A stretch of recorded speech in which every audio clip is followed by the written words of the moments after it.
बरसात की उस ठंडी और तूफानी रात कालेश्वर जंक्शन पूरी तरह सुनसान था। ना कोई यात्री, ना कोई चाय वाला, ना कोई कुली, सिर्फ बारिश की बूंदें और हवाओं की सिसकियां। यही वो जगह थी जहां रजत अपनी आखिरी ट्रेन का इंतजार कर रहा था। रजत सरकारी दफ्तर में काम करता है। उसके हाथ में छोटा सा बैग है। वो छतरी से खुद को बारिश से बचाते हुए प्लेटफॉर्म पर आ रहा था। रजत चारों ओर नजर दौड़ाता है। उसके चेहरे पर घबराहट साफ झलक रही थी। अरे यार, ये कैसी जगह है? पूरा स्टेशन तो सुनसान पड़ा है। काश ये ट्रेन जल्दी आ जाए।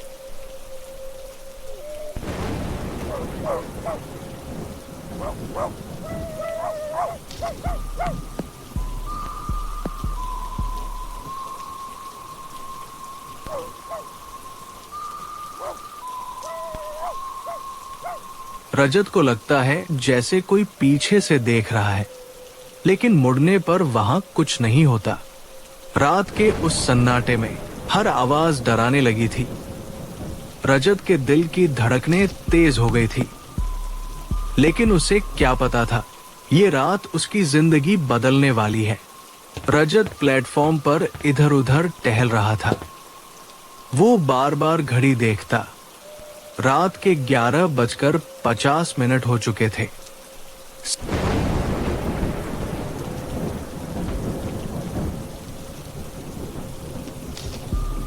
अचानक पीछे से किसी की भारी और धीमी आवाज आई। बेटा, इतनी रात गए यहाँ क्या कर रहे हो? रजत चौंक कर पीछे मुड़ा। बारिश की बूंदों और बिजली की चमक के बीच उसने देखा एक बूढ़ा आदमी वहां खड़ा था। उसके कपड़े पुराने और फटे चिथड़े थे। हाथ में एक पुराना तेल वाला लालटेन था, जिसकी टिमटिमाती लौ उसके चेहरे को डरावना बना रही थी। उसकी आंखें चेहरे पर झुर्रियां थी और होठों पर हल्की सी रहस्यमयी मुस्कान। जी, मैं ट्रेन का इंतजार कर रहा हूँ। 12 बजे वाली ट्रेन है ना? ट्रेन? इस समय इस स्टेशन से जो ट्रेन जाती है उस पर सिर्फ आत्माएं सफर करती हैं बेटा, इंसान नहीं।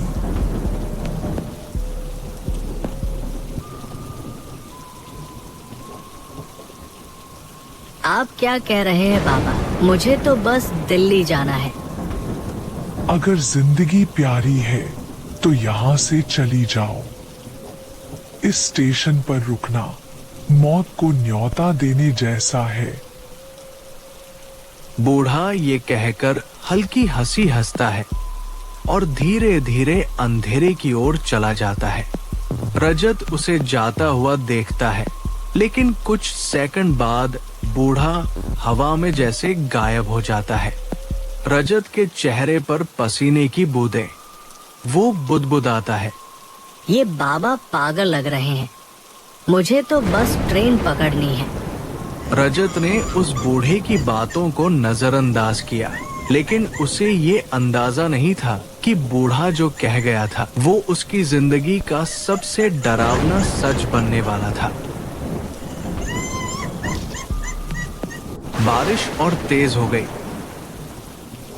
स्टेशन पर अचानक 4 से 5 लोग और आ गए। एक औरत, उसके साथ छोटा बच्चा, 2 कॉलेज के लड़के और एक लड़की। सभी लोग ट्रेन का इंतजार कर रहे थे। रजत को थोड़ी राहत मिली कि अब वो अकेला नहीं है, लेकिन वो नोटिस करता है उन सबके कपड़े गीले तो हैं, मगर उनके चेहरे पर अजीब सी खामोशी और सन्नाटा है, जैसे वे बोल ही नहीं पा रहे हों। रात के 12:10 बजते ही अंधेरे में सीटी की आवाज आई।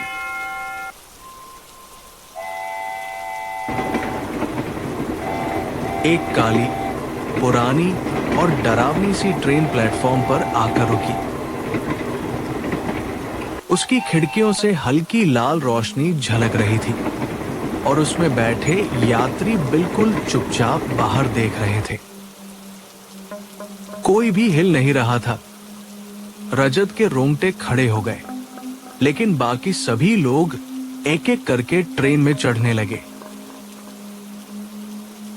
वो औरत अपने बच्चे का हाथ पकड़कर अंदर चली गई। कॉलेज वाले लड़के भी चढ़ गए। जैसे ही रजत ट्रेन में कदम रखने लगा, पीछे से वही बूढ़ा आदमी चिल्लाया, मत चढ़ो, ये मौत की ट्रेन है, इसमें चढ़ने वाले कभी वापस नहीं आते। रजत रुक गया। ट्रेन की खिड़की से उस बच्चे ने रजत को देखकर कहा, भैया आप आ रहे हो ना, देर मत करो। उसकी आवाज बेहद ठंडी और डरावनी थी। रजत अभी भी प्लेटफॉर्म पर खड़ा था। ट्रेन धीरे धीरे चलने लगी थी। पटरियों पर लोहे की घर घर आवाज गूंज रही थी। उसके कानों में वही बूढ़े की आवाज गूंज रही थी, मत चढ़ो, ये मौत की ट्रेन है, इसमें चढ़ने वाले कभी वापस नहीं आते। रजत के पैरों में जैसे कील ठुक गई हो, वो हिल भी नहीं पा रहा था। जैसे जैसे ट्रेन सरक रही थी, रजत ने उसकी खिड़कियों में झांक कर देखा। उसमें बैठे सभी यात्री उसे खाली आंखों से घूर रहे थे। किसी के चेहरे पर कोई हाव भाव नहीं। लेकिन अचानक बिजली चमकी और रोशनी के साथ रजत की सांसें थम गई। खिड़कियों से झांकते यात्री अब इंसान नहीं थे, बल्कि सूखे हुए कंकाल थे। उनकी आंखों की जगह खाली गड्ढे थे और मुंह से डरावनी हंसी की हल्की गूंज आ रही थी।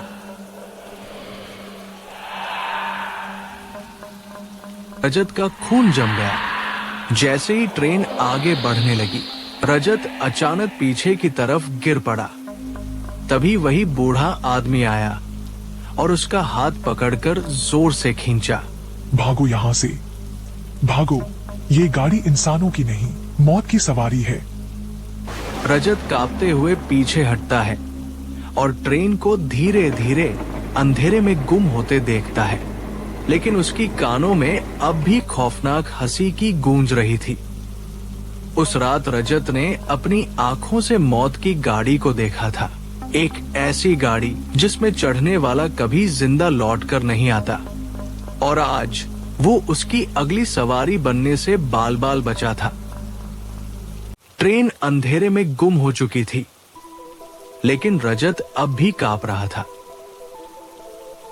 उसके कानों में यात्री दल की भयानक हंसी और बच्चे की आवाज गूंज रही थी। बारिश थमने का नाम नहीं ले रही थी। चारों तरफ फिर वही गहरा सन्नाटा छा गया था। ये सब क्या था? वो ट्रेन, वो लोग, उनके चेहरे, वो सब कंकाल कैसे? रजत का चेहरा पीला पड़ चुका था। उसके हाथ कांप रहे थे। उसने बूढ़े से कोई और सवाल करने की कोशिश की, लेकिन जैसे ही उसने पलटकर देखा, बूढ़ा वहां गायब था। सिर्फ उसका पुराना लालटेन जमीन पर पड़ा टिमटिमा रहा था। बाबा, कहाँ गए आप? लेकिन जवाब में सिर्फ बारिश और हवा की चीखती आवाजें थी। रजत को अब डर लगने लगा था कि कहीं वो भी इस जगह का हिस्सा न बन जाए। वो अपना बैग उठाता है और प्लेटफॉर्म से दौड़ता हुआ बाहर निकल जाता है। उसके मन में सिर्फ एक ही ख्याल, मुझे इस स्टेशन से जितनी जल्दी हो सके निकलना है। सुबह होते होते रजत पास के एक ढाबे तक पहुंचता है, थकाहारा और कांपता हुआ। ढाबे वाला उसे देखकर चौंकता है। अरे बाबूजी, आप इस हाल में कहां से आ रहे हो? वो कालेश्वर जंक्शन से। रात भर वही ट्रेन का इंतजार कर रहा था। क्या आप मजाक कर रहे हैं क्या? उस स्टेशन पर तो 20 साल से कोई ट्रेन रुकती ही नहीं। लेकिन क्यों? क्योंकि 20 साल पहले वहां एक भयानक हादसा हुआ था। पूरी ट्रेन आग में जल गई थी और सब यात्री मर गए थे। सुना है वहां पर एक बूढ़े की आत्मा घूमती रहती है, वो भी उसी ट्रेन का यात्री था। रजत कांपते हुए अपना टिकट जेब से निकालता है। वो पूरी तरह गीला हो चुका था, लेकिन उस पर छपी तारीख देखकर उसकी सांसें थम गई। 2 सितंबर 2005, यानी ठीक 20 साल पुराना टिकट। ये कैसे हो सकता है? उस दिन के बाद रजत कभी भी उस रास्ते पर नहीं गया। लेकिन आज भी कहते हैं कि अगर कोई आधी रात को कालेश्वर जंक्शन पर रुक जाए तो उसके सामने मौत की वो ट्रेन जरूर आती है। एक ऐसी ट्रेन जिसकी आखिरी मंजिल सिर्फ मौत है।